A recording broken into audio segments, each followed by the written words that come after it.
Hello Internet. Technology means a lot of things to a lot of people, but to me the definition of technology is that which, if you were to go back in time and describe it to a younger version of yourself, your younger you would want to punch you in the face for being a liar. When I was in high school, the Sony Discman was the pinnacle of musical technology. Just imagine, you can listen to whatever you want, wherever you go. Sure, you're limited to one CD at a time, and the thing weighs 6 pounds, and it has a tendency to skip if you're doing anything more strenuous than sitting down.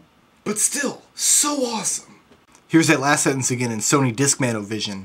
Sure, you're limited to one CD at a time, and if you're doing anything more strenuous than... But still, so... Try explaining the concept of a Sony Discman to a modern-day teenager, though. If you don't get a world-class blank stare, it's because you failed to notice that they're listening to the 650-gigabyte iPod they've had surgically implanted into their eardrum.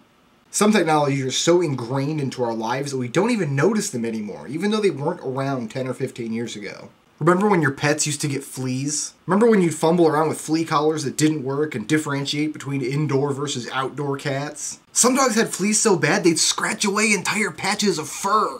Now you put a drop of liquid on your pet's back once a month and voila, no more fleas. Man, I haven't seen a flea since God knows when. Do dogs today even know what fleas are? We're pretty notoriously bad at predicting what new technologies the future will hold. All that vintage 50s and 60s sci-fi tripped over itself with images of tinfoil jumpsuits and flying cars, but as far as I know, our forefathers never predicted that the dogs of the future would be completely immune to fleas. I'm actually pretty stubborn when it comes to adopting new technologies. When cell phones were brand new, I was like, why would I need one of those when I can just pull over and use a payphone? Well, moron, because cell phones would eventually become so pervasive that payphones became obsolete. So okay, I got a cell phone, but then everybody stops calling each other and starts texting.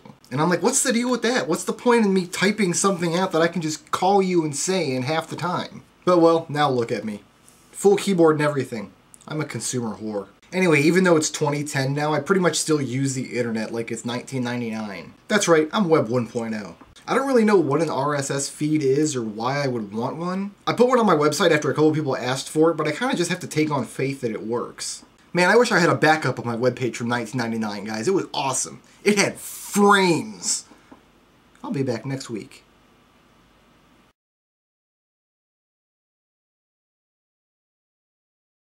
Around 10 or 15 years ago. My computer is beeping.